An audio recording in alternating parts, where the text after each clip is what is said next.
ಇಡ್ಲಿ ತಯಾರಿಕೆಯಲ್ಲಿ ಪ್ಲಾಸ್ಟಿಕ್ ಬಳಕೆ ವಿಚಾರಕ್ಕೆ ಸಂಬಂಧಪಟ್ಟಂತೆ ಇದರ ಬಗ್ಗೆ ಹೋಟೆಲ್ ಸಂಘದ ಅಧ್ಯಕ್ಷ ಪಿ.ಸಿ. ರಾವ್ ಸ್ಪಷ್ಟನೆ ಕೊಟ್ಟಿದ್ದಾರೆ. ಪ್ರತಿಷ್ಠಿತ ಹೋಟೆಲ್ಗಳಲ್ಲಿ ಇಡ್ಲಿ ತಯಾರಿಕೆಗೆ ಪ್ಲಾಸ್ಟಿಕ್ ಅನ್ನು ಯಾರೂ ಎಲ್ಲೂ ಬಳಕೆ ಮಾಡಲ್ಲ. ನಾನ್ ಸ್ಟಿಕ್ ಪ್ಲೇಟ್ ಹಾಗೆ ಇಡ್ಲಿ ಮಾಡಬೇಕಾದ್ರೆ ಬಟ್ಟೆಯನ್ನು ಬಳಸಲಾಗುತ್ತೆ. ಇಲ್ಲಿ ಸದ್ಯ ಎಲ್ಲ ಹೋಟೆಲ್ಗಳಲ್ಲಿಯೂ ಕೂಡ ಈ ರೂಲ್ಸ್ ಪಾಲನೆ ಆಗ್ತಾ ಇದೆ. ಪ್ಲಾಸ್ಟಿಕ್ ಬಳಕೆ ಮಾಡ್ತಕ್ಕಂಥ ರೀತಿಯ ಬಗ್ಗೆ ಎಚ್ಚರಿಕೆಯನ್ನು ಕೂಡ ಕೊಡಲಾಗಿದೆ. ದೊಡ್ಡ ದೊಡ್ಡ ಹೋಟೆಲ್ಗಳಲ್ಲಿ ಯಾರೂ ಕೂಡ ಈ ಥರ ಬಳಸ್ತಾ ಇಲ್ಲ. ಒಂದು ವೇಳೆ ಯಾರಾದರೂ ಬಳಸ್ತಾ ಇದ್ದರೆ ಬೇರೆ ಕಡೆಗಳಲ್ಲಿ ಅದ್ರ ಬಗ್ಗೆ ಎಚ್ಚರಿಕೆಯನ್ನು ಕೊಡಲಾಗಿದೆ ಅಂತೇಳಿ ಪಿ.ಸಿ. ರಾವ್ ಮಾತಾಡಿದ್ದಾರೆ. ಯಾವುದೇ ಹೋಟೆಲ್ನಲ್ಲಿ ಇತ್ತೀಚೆಗೆ ಪ್ಲಾಸ್ಟಿಕ್ ಅನ್ನು ಇಡ್ಲಿ ತಯಾರಿಕೆಯಲ್ಲಿ ಉಪಯೋಗಿಸುವುದಿಲ್ಲ. ಈಗಾಗಲೇ ನಮಗೆ ನಾನ್ ಸ್ಟಿಕ್ ಪ್ಲೇಟ್ಗಳು ಬಂದಿರುತ್ತದೆ ಹಾಗೂ ಕೆಲವೊಂದು ಹೋಟೆಲ್ಗಳಲ್ಲಿ ಬಟ್ಟೆಗಳನ್ನು ಉಪಯೋಗಿಸುತ್ತಿದ್ದಾರೆ. ಬೆಂಗಳೂರು ನಗರದಲ್ಲಿ ಯಾವುದೇ ಹೋಟೆಲ್ನಲ್ಲಿ ಇತ್ತೀಚೆಗೆ ಪ್ಲಾಸ್ಟಿಕ್ ಅನ್ನು ಇಡ್ಲಿ ತಯಾರಿಕೆಯಲ್ಲಿ ಇಡ್ಲಿ ತಯಾರಿಕೆಯಲ್ಲಿ ಪ್ಲಾಸ್ಟಿಕ್ ಬಳಕೆ ವಿಚಾರಕ್ಕೆ ಸಂಬಂಧಪಟ್ಟಂತೆ ಆರೋಗ್ಯ ಸಚಿವ ದಿನೇಶ್ ಗುಂಡೂರಾವ್ ಪ್ರತಿಕ್ರಿಯೆ ಕೊಟ್ಟಿದ್ದಾರೆ. ಇಲ್ಲಿ ಈಗಾಗಲೇ 251 ಕಡೆಗಳಲ್ಲಿ ನಾವು ಮಾದರಿ ಸಂಗ್ರಹವನ್ನು ಮಾಡ್ಕೊಂಡಿದ್ದೀವಿ ಇಡ್ಲಿಯದ್ದು. ಇದರಲ್ಲಿ ಕಾರ್ಸಿನೋಜೆನಿಕ್ ಅಂಶ ಪತ್ತೆಯಾಗಿದೆ. ಇವೆಲ್ಲವೂ ಕೂಡ ಕ್ಯಾನ್ಸರ್ ಕಾರಕವಾಗುತ್ತವೆ. ಇವೆಲ್ಲವೂ ಕೂಡ ಹಿಂದೆ ಇಡ್ಲಿ ತಯಾರಿಸಬೇಕಾದ್ರೆ ಬಟ್ಟೆಯನ್ನೇ ಬಳಸ್ತಾ ಇದ್ರು ಎಲ್ಲರೂ ಕೂಡ, ಆದರೆ ಈಗ ಅದು ನಿಂತು ಹೋಗ್ಬಿಟ್ಟಿದೆ ಅಂತ ದಿನೇಶ್ ಗುಂಡೂರಾವ್ ಅವರು ಮಾತಾಡಿದ್ದಾರೆ. ಇನ್ನು ಮುಂದೆ ಆಹಾರ ತಯಾರಿಕೆಯಲ್ಲಿ ಪ್ಲಾಸ್ಟಿಕ್ ಬಳಕೆ ಮಾಡುವಂತಿಲ್ಲ. ಅಧಿಕೃತವಾಗಿ ಪ್ಲಾಸ್ಟಿಕ್ ಕವರ್ ಬಳಕೆ ಬ್ಯಾನ್ ಆಗಿದೆ. ಅನಧಿಕೃತವಾಗಿ ಕವರ್ ಬಳಕೆ ಯಾರಾದರೂ ಮಾಡಿದ್ರೆ ಕ್ರಮ ಕೈಗೊಳ್ಳಲಾಗುತ್ತೆ ಅಂತ ಹೇಳಿ ಆರೋಗ್ಯ ಸಚಿವ ದಿನೇಶ್ ಗುಂಡೂರಾವ್ ಅವರು ಮಾತಾಡಿದ್ದಾರೆ. ಆರೋಗ್ಯ ಸುರಕ್ಷತಾ ಇಲಾಖೆಯವರು ರಾಜ್ಯಾದ್ಯಂತ ಸುಮಾರು 251 ಕಡೆ ಸ್ಯಾಂಪಲ್ಗಳನ್ನು ತೆಗೆದು ಈ ತಪಾಸಣೆ ಮತ್ತು ಪರೀಕ್ಷೆ ಮಾಡಿಸಿದ್ದಾರೆ.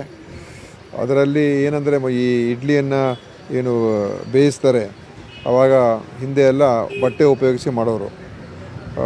ಆದರೆ ಇತ್ತೀಚಿನ ಕಾಲದಲ್ಲಿ ಕೆಲವು ಕಡೆ ಎಲ್ಲ ಪ್ಲಾಸ್ಟಿಕ್ ಉಪಯೋಗ ಮಾಡ್ತಾ ಇದ್ದಾರೆ ಅಂತ ಒಂದು ಮಾಹಿತಿ ಕೂಡ ಇತ್ತು. ಅದರಿಂದ ನಮ್ಮ ಇಲಾಖೆಯವರು ಎಲ್ಲ ಕಡೆ ಇದರ ಬಗ್ಗೆ ಹೋಗಿ ವಿಚಾರಣೆ ಮಾಡಿದ್ದಾರೆ. ಈ 251 ಏನು ಅವರು ಪರೀಕ್ಷೆ ಮಾಡಿರ್ತಕ್ಕಂಥ ಸ್ಥಳಗಳಲ್ಲಿ ಸುಮಾರು 52 ಕಡೆ ಈ ಥರದ ಒಂದು ಪ್ಲಾಸ್ಟಿಕ್ಕನ್ನು ಉಪಯೋಗಿಸ್ಕೊಂಡು ಅದನ್ನು ಬೇಯಿಸೋದಕ್ಕೆ ಮಾಡ್ತಾಯಿದ್ರು. ಇದು ಖಂಡಿತವಾಗಿಯೂ ಇದು ಅವರು ಮಾಡಬಾರ್ದು. ಯಾಕೆಂದರೆ ಪ್ಲಾಸ್ಟಿಕ್ಕು ಅದರಲ್ಲಿ ಕ್ಯಾನ್ಸರ್ ಬರ್ತಕ್ಕಂಥ ಅಂಶಗಳಿರುವಂಥದ್ದಿದೆ. ಅದು ಇಡ್ಲಿ ಒಳಗಡೆ ಸೇರ್ಕೊಳ್ಳುವಂಥದ್ದು ಆಗ್ತದೆ ಬೇಯಿಸುವ ಸಂದರ್ಭದಲ್ಲಿ. ಸೊ ಈ ಕಾರ್ಸಿನೋಜೆನಿಕ್ ಅಂತ ಅದರ ಬಗ್ಗೆ ಈಗಾಗಲೇ ಕ್ರಮ ತೊಗೊಳ್ತಾ ಇದ್ದಾರೆ. 52 ಏನು ಪರೀಕ್ಷೆ ಮಾಡಿರ್ತಕ್ಕಂಥ ಸ್ಥಳಗಳಲ್ಲಿ ಅವ್ರ ಮೇಲೆ ಕ್ರಮ ತಗೊಳ್ಳುವಂಥದ್ದು, ಫೈನ್ ಹಾಕುವಂಥದ್ದು ಮತ್ತು ಸ್ಪಷ್ಟವಾದಂಥ ಡೀಟೇಲ್ಸ್ಗಳಿಗೆ ಇದೀಗ ಗಣೇಶ್ ಇದ್ದಾರೆ. ಗಣೇಶ್, ಒಂದು ರೀತಿಯಲ್ಲಿ ಕಾರ್ಸಿನೋಜೆನಿಕ್ ಅಂಶ ಪತ್ತೆಯಾಗಿದೆ ಈ ರೀತಿ ಪ್ಲಾಸ್ಟಿಕ್ ಕವರ್ ಬಳಕೆ ಮಾಡಲಾದಂಥ ಇಡ್ಲಿಗಳಲ್ಲಿ. ಸೊ 251 ಕಡೆ ಸ್ಯಾಂಪಲ್ ತೊಗೊಂಡಿದ್ದಾರೆ, ಅನೇಕ ಕಡೆಗಳಲ್ಲಿ ಪತ್ತೆ ಆಗ್ತಾ ಇದೆ ಇದು. ಸೊ ಮುಂದಿನ ಕ್ರಮಗಳು ಹೇಗಿರ್ತವೆ ಅಂತ? ರಮಾಕಾಂತ್, ಈ ತರದೊಂದು ಕಾರ್ಸಿನೋಜೆನಿಕ್ ಅಂಶ ಪತ್ತೆಯಾಗಿರೋ ಹಿನ್ನೆಲೆಯಲ್ಲಿ ಆ ಪ್ಲಾಸ್ಟಿಕ್ ಬಳಕೆಯನ್ನ ಸಂಪೂರ್ಣವಾಗಿ ನಾವು ನಿಷೇಧ ಮಾಡ್ತೀವಿ. ಆ ಸಂಬಂಧಪಟ್ಟಂತೆ ಸರ್ಕಾರದ ಅಧಿಕೃತ ಸುತ್ತೋಲೆ ಕೂಡ ಹೊರಡಿಸ್ತೀವಿ ಅನ್ನೋಂತ ಮಾಹಿತಿಯನ್ನ ದಿನೇಶ್ ಗುಂಡೂರಾವ್ ಅವರು ನೀಡಿರುವಂತದ್ದು.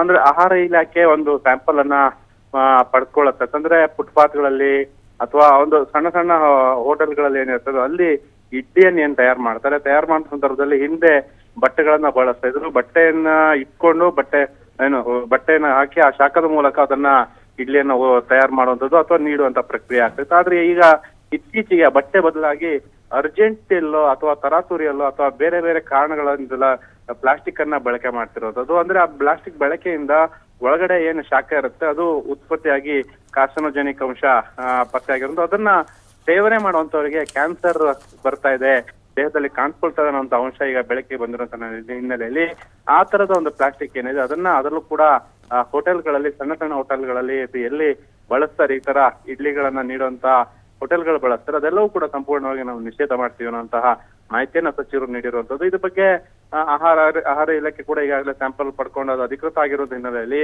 ಮುಂದೆ ಅದೇ ರೀತಿ ಸಚಿವರ ಆದೇಶ ಹೋಟೆಲ್ ಮಾಲೀಕರ ಸಂಘದ ಕಡೆಯವರು ಅವ್ರು ಹೇಳೋ ಪ್ರಕಾರವಾಗಿ ದೊಡ್ಡ ದೊಡ್ಡ ಹೋಟೆಲ್ಗಳಲ್ಲಿ ಯಾರು ಕೂಡ ಈ ಥರ ನಾವು ಮಾಡಲ್ಲ, ಇದ್ರ ಬಗ್ಗೆ ಅಕಸ್ಮಾತ್ ಯಾರಾದರೂ ಮಾಡ್ತಾ ಇದ್ದರೆ ಅವ್ರಿಗೆ ನಾವು ಎಚ್ಚರಿಕೆ ಕೊಡ್ತೀವಿ ಅಂತ ಕೂಡ ಅವ್ರು ಹೇಳ್ತಾ ಇದ್ರಲ್ಲ. ಈ ತರಹದ ಇಡ್ಲಿಗಳು ಕಾಣಸಿಗುವುದು ಎಲ್ಲಿ ಅಂತ? ಈ ಪ್ಲಾಸ್ಟಿಕ್ ಕವರ್ನ ಬಳಸ್ಕೊಂಡು ಮಾಡೋದೇನು ಬೀದಿ ಬದಿ ವ್ಯಾಪಾರಿಗಳು ಈ ಥರ ಮಾಡ್ತಾರಾ ಅಥವಾ ಹೋಟೆಲ್ಗಳಲ್ಲೇ ಈ ಥರದ್ದು ಇದೆಯಾ? ಈಗ ಬೀದಿ ಬದಿ ವ್ಯಾಪಾರಿಗಳದ್ದಾದರೆ ಜನ ಆಚರಣೆ ನೋಡಿಬಿಡ್ತಾರೆ ಅದನ್ನು, ಯಾಕ್ರಿ ಪ್ಲಾಸ್ಟಿಕ್ ಕವರ್ ಹಾಕಿದ್ದೀರಿ ಅಂತ ಕೇಳಬಹುದಾಗತ್ತೇನೋ ಅವ್ರಿಗೆ. ಇನ್ಮೇಲಂತೂ ಆ ನಾಲೆಡ್ಜ್ ಬರುತ್ತೆ ಅವ್ರಿಗೆ. ಅನೇಕರಿಗೆ ಇರೋದೇ ಹೀಗೇನೋ ಮಾಡೋದೇ ಹೀಗೇನೋ ಅಂತ ಅಂದ್ಕೊಂಡಿರ್ತಾರೆ.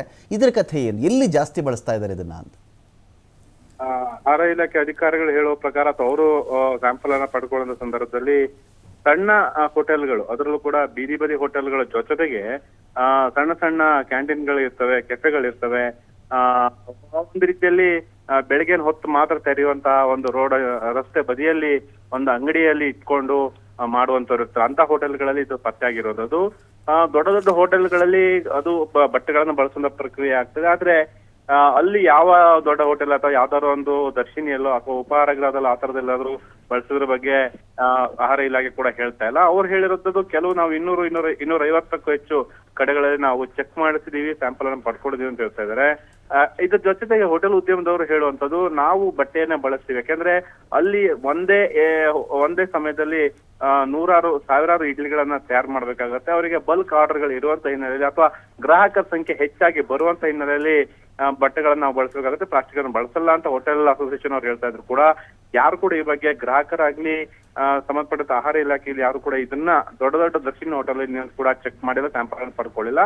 ಮೇಲ್ನೋಟಕ್ಕೆ ಮಾಹಿತಿಗಳು ಬಂದರ ಪ್ರಕಾರ ರಸ್ತೆ ಬದಿಯಲ್ಲಿ ಇರುವಂತಹ ಫುಟ್ಪಾತ್ ನಲ್ಲಿ ಇಟ್ಕೊಂಡಂತವ್ರು ಕಡಿಮೆ ಗ್ರಾಹಕರು ಬರುವಂತದ್ದು, ಕಡಿಮೆ ರೀತಿಯಲ್ಲಿ ಇಡ್ಲಿಗಳನ್ನ ಹೊತ್ತಿಗೆ ಅಂತಂದ್ರೆ ಒಂದು ಸಮಯಕ್ಕೆ ಒಂದು ಹೊತ್ತಿಗೆ 100, 200, 250 ಇಡ್ಲಿ ಮಾಡುವಂತಹ ಅಥವಾ ಸಣ್ಣ ಸಣ್ಣ ಏನು ಹೋಟೆಲ್ ಅನ್ನ ಅಥವಾ ಬಿಸ್ನೆಸ್ ಅನ್ನ ಮಾಡ್ತಾ ಇರ್ತಾರೆ, ಅಂತವರಿಂದ ಇದು ಪತ್ತೆ ಆಗಿರುವಂತದ್ದು. ಹಾಗಾಗಿ ಈ ತಾತ್ಕಾಲಿಕ ಅದೆಲ್ಲವೂ ಕೂಡ ಎಲ್ಲಿ ಮಾಡ್ತಾ ಇದಾರೆ, ದೊಡ್ಡ ಉದ್ದಿಮೆದಾರರು ಮಾಡ್ತಾರೆ ಅಥವಾ ಅಸೋಸಿಯೇಷನ್ ಅವ್ರು ಮಾಡ್ತಾರೆ, ಹೋಟೆಲ್ ಅಸೋಸಿಯೇಷನ್ ಅವ್ರು ಮಾಡ್ತಿದಾರ, ಹೋಟೆಲ್ಗಳು ಆಗ್ತಾ ಇದೆ ಅಥವಾ ಫುಟ್ಪಾತ್ ನಲ್ಲಿ ಆಗ್ತಾ ಇದೆ ಅನ್ನೋದನ್ನ ಕ್ಯಾಲ್ಕುಲೇಟ್ ಮಾಡದ ರೀತಿಯಲ್ಲಿ ನೇರವಾಗಿ ಇಂತಹ ಪ್ಲಾಸ್ಟಿಕ್ ಗಳನ್ನ ನಾವು ಬ್ಯಾನ್ ಮಾಡಬೇಕು ಅನ್ನೋ ನಿಟ್ಟಿನಲ್ಲಿ ಈಗ ಆಹಾರ ಇಲಾಖೆ ಹೆಜ್ಜೆಯನ್ನು ಇಡ್ತಾ ಇರುವಂತದ್ದು. Ramakant, thank you Ganesh.